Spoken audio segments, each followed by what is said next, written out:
Hi అన్న అందరికీ. మీరు చూస్తున్నారు Osmanian YouTube channel. CP gate 2025కి సంబంధించినటువంటి సెకండ్ ఫేజ్ షెడ్యూల్ అయితే రిలీజ్ అయింది. ఈ సెకండ్ ఫేజ్ షెడ్యూల్లో వెబ్ ఆప్షన్స్ ఎప్పుడు పెట్టుకోవాలి, రిజిస్ట్రేషన్స్ ఎప్పుడు అనేది క్లారిటీగా ఈ వీడియోలో ఎక్స్ప్లెయిన్ చేయడం జరిగిందనమాట. ఈ వీడియోని చివరి వరకు చూడండి. Let's get in to our video. మనం ఇక్కడ వెబ్సైట్లో చూసినట్లయితే సెకండ్ ఆప్షన్లో మనకైతే సెకండ్ ఫేజ్ షెడ్యూల్ అనేది అయితే కనిపిస్తుందన్నమాట. ఈ ఆప్షన్ని, ఈ యొక్క షెడ్యూల్ని మనం స్క్రీన్ మీద డిస్ప్లే చేసి చూపిస్తున్నాను. ఒకసారి అయితే మీరు క్లారిటీగా అబ్జర్వ్ చేయండి. ఇందులో రిజిస్ట్రేషన్స్ వచ్చేసి 10th నుంచి అక్టోబర్ 14th వరకు రిజిస్ట్రేషన్స్ మరియు సర్టిఫికేట్ వెరిఫికేషన్ ప్రాసెస్ అయితే జరుగుతుందన్నమాట. ఎవరికైతే ఫస్ట్ ఫేజ్లో కొన్ని సర్టిఫికేట్స్ మిస్ అవ్వడం వల్ల రిజిస్ట్రేషన్ ప్రాసెస్, సర్టిఫికేట్ వెరిఫికేషన్ అనేది జరగలేదో వాళ్ళు మళ్ళీ ఈ యొక్క ఫేజ్ 2లో 10వ తారీఖు నుంచి 14వ తారీఖు లోపు సర్టిఫికేట్ వెరిఫికేషన్ అయితే కంప్లీట్ చేసుకోవచ్చు. ఎలా సర్టిఫికేట్ వెరిఫికేషన్ అనేది చేయాలి మొబైల్ అనేది నేను సెపరేట్గా వీడియో చేశాను. ఆ వీడియో లింక్ వచ్చేసి డిస్క్రిప్షన్లో ఇస్తాను. ఆ వీడియోని అయితే మీరు ఒకసారి చెక్ చేయండి.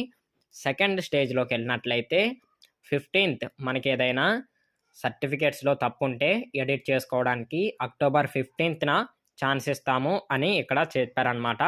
సో ఏదైనా సర్టిఫికేట్ మరలా మీరు రాంగ్ అప్లోడ్ చేసి ఉంటే 15th రోజు మీరు సర్టిఫికేట్స్ అనేది అయితే చేంజ్ చేసుకోవచ్చు, రీఅప్లోడ్ అనేది అయితే చేసుకోవచ్చు అనమాట. సో మీరైతే సర్టిఫికేట్స్ అనేది కరెక్ట్గా అప్లోడ్ చేసుకోండి. మనం వెబ్ ఆప్షన్స్ స్టేజ్లోకి వచ్చినట్లయితే అక్టోబర్ 15th నుంచి అక్టోబర్ 16th 2 days అయితే వెబ్ ఆప్షన్స్ అనేది అయితే కంపల్సరీగా పెట్టుకోవాల్సి ఉంటుంది.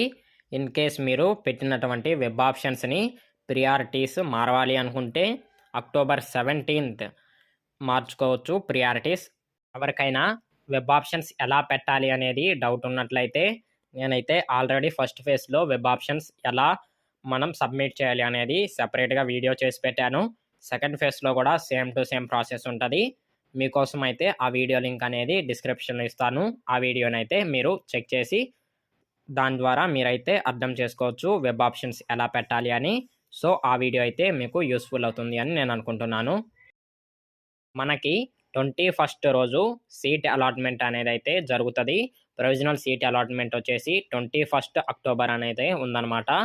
సో ఈ యొక్క డేట్స్లో ఎవరైతే వెబ్ ఆప్షన్స్ మరియు సర్టిఫికేట్ వెరిఫికేషన్ కంప్లీట్ చేసుకుంటారో వాళ్ళు పెట్టినటువంటి ప్రియారిటీస్, వాళ్ళకు ఉన్నటువంటి ర్యాంక్, వేకెన్సీస్ బేస్ చేసుకొని ఒక మంచి కాలేజీలో అయితే సీట్ అలాట్మెంట్ అయితే జరుగుతుంది అనమాట. వారి కోసం 21st అక్టోబర్ అయితే ఫేజ్ 2లో సీట్ అలాట్మెంట్ అనేది అయితే జరుగుతుంది. సో ఎవరికైతే సెకండ్ ఫేజ్ ఇంపార్టెంట్ అనుకుంటున్నారో, ఎవరైతే ఫస్ట్ ఫేజ్లో వచ్చినటువంటి కాలేజీని అడ్మిషన్ చేంజ్ చేసుకోవాలనుకుంటున్నారో వారి కోసం ఈ సెకండ్ ఫేజ్ అనేది అయితే చాలా ఇంపార్టెంట్ అనమాట.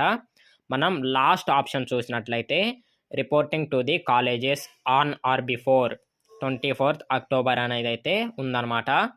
ఎవరికైతే సెకండ్ ఫేజ్లో సీట్ అలాట్మెంట్ అయినదో వాళ్ళు అక్టోబర్ 24th లోపు 22, 23, 24th ఈ 3 daysలో సర్టిఫికేట్స్ కాలేజ్లో సబ్మిట్ చేయాల్సి ఉంటుంది. మీ యొక్క అడ్మిషన్ కన్ఫర్మ్ చేస్తారు. సో ఎవరికైతే ఫస్ట్ ఫేజ్లో సీట్ అలాట్మెంట్ అయ్యి సెకండ్ ఫేజ్లో మంచి కాలేజ్ కోసం చూస్తున్నారో ఈ సెకండ్ ఫేజ్లో వెబ్ ఆప్షన్స్ మార్చుకోండి. ఇన్ కేస్ మీరు ఫస్ట్ ఫేజ్లో సెల్ఫ్ రిపోర్టింగ్ చేసి ఆన్లైన్లో కాలేజ్కి వెళ్ళకపోతే ఇప్పుడు 24th లోపు అయితే వెళ్ళాల్సి ఉంటుంది.